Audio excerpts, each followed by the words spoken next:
نوجوان سوال پوچھتے ہیں کہ کیا احتلام یعنی سوتے ہوئے غسل واجب ہو جانے سے روزہ ٹوٹ جاتا ہے؟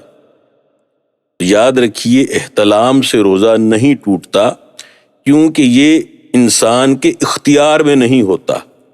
روزہ صرف اسی صورت میں ٹوٹے گا جب اپنی مرضی اور ارادے سے ایسا کوئی کام کیا جائے جس سے غسل فرض ہو جاتا ہے۔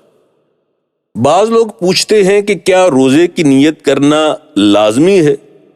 تو جواب ہے، ہر نیک عمل کی طرح روزے کے لیے بھی نیت کرنا ضروری ہے، مگر یاد رہے کہ نیت دل کے ارادے کو کہتے ہیں، زبان سے کہنا کوئی شرط نہیں۔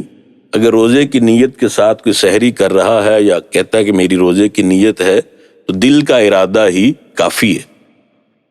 پوچھا جاتا ہے کہ کیا سحری چھوڑ دینے سے روزہ نہیں ہوتا؟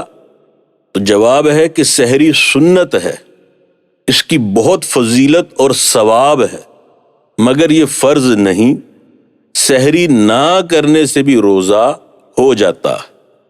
سوال پوچھا جاتا ہے کہ کیا بے غسل شخص، مرد ہو یا عورت، روزہ رکھ سکتا ہے؟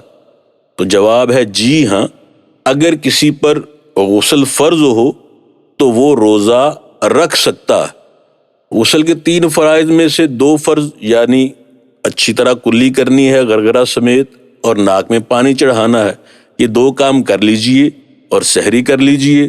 سحری کے بعد آپ نماز سے پہلے غسل کر لیں، روزہ رکھ کر تو پھر غسل کر لیں، یہ بالکل درست ہے۔ سوال پوچھا جاتا ہے، جب تک اذان ہو رہی ہو کیا کھاتے پیتے رہنا جائز ہے؟ اور افطاری کا وقت کون سا ہے؟ کیا اذان کا انتظار کیا جائے گا؟ جواب ہے، اچھی طرح سمجھ لیجئے، اذان ہوتی ہی سحری کا وقت ختم ہونے کے بعد ہے۔ جب وقت ختم ہو گیا، چاہے اذان ہو یا نہ ہو، اب روزہ بند ہو گیا۔ اگر جان بوجھ کر کھایا یا پیا تو روزہ ٹوٹ جائے گا۔ اسی طرح افطاری کا تعلق بھی وقت کے ساتھ ہے، نہ کہ اذان کے ساتھ۔ جب افطار کا درست وقت ہو گیا تو اب روزہ کھول سکتے ہیں، چاہے اذان ہو یا نہ ہو۔ مسافر کے لیے روزے کے احکام پوچھے جاتے ہیں۔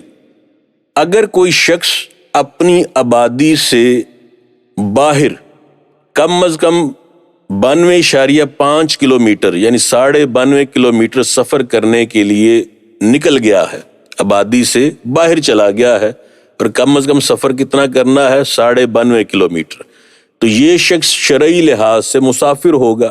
اگر فجر سے پہلے یہ آدمی گھر میں تھا تو اس کے لیے روزہ چھوڑنا جائز نہیں۔ اگر فجر کے وقت یہ حالت سفر میں تھا، آبادی سے باہر جا چکا تھا، تو اس کے لیے روزہ چھوڑنا جائز ہے۔ تاہم اگر سفر میں کسی خاص دشواری کا ہونا یقینی نہیں تو روزہ نہ چھوڑے، کیونکہ رمضان کی برکتیں بعد میں کسی صورت نصیب نہیں ہو سکتی۔ لوگ سوال پوچھتے ہیں کہ کیا روزے میں تھکن دور کرنے کے لیے یا گرمی کی وجہ سے نہا سکتے ہیں؟ تو جواب ہے، روزے میں ٹھنڈک یا تازگی کے لیے نہانا بالکل جائز ہے، بس خیال رہے کہ کلی یا ناک میں پانی چڑھانے کی صورت میں پانی حلق میں نہ جائے۔ خواتین یا جو لوگ پکوائی کا کام کرتے ہیں، ایک سوال پوچھتے ہیں کہ جی کیا عورتیں یا کسی ہوٹل پر کھانا پکانے کی مزدوری کرنے والے کھانے کا نمک چکھ سکتے ہیں؟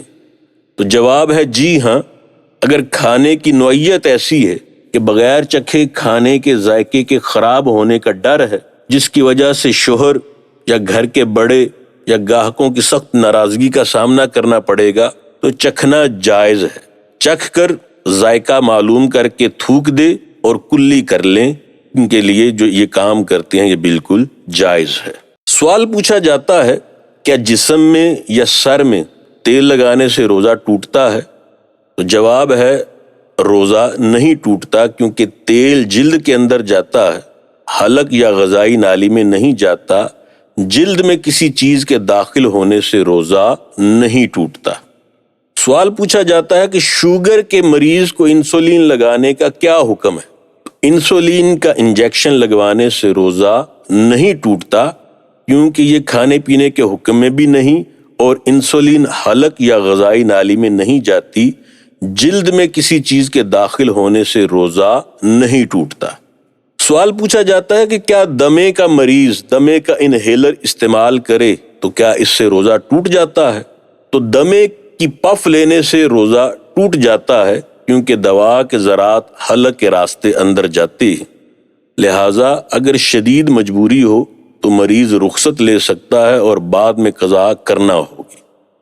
سوال پوچھتے ہیں لوگ کہ سگریٹ یا نسوار وغیرہ استعمال کرنے سے کیا روزہ ٹوٹتا ہے؟ تو جواب ہے سگریٹ یا کسی بھی لذت بخش چیز کا کش لگانے یا منہ میں رکھنے سے روزہ ٹوٹ جاتا ہے، کیونکہ بہرحال ان کے باریک ذرات حلق کے راستے جسم کے اندر جاتے ہیں۔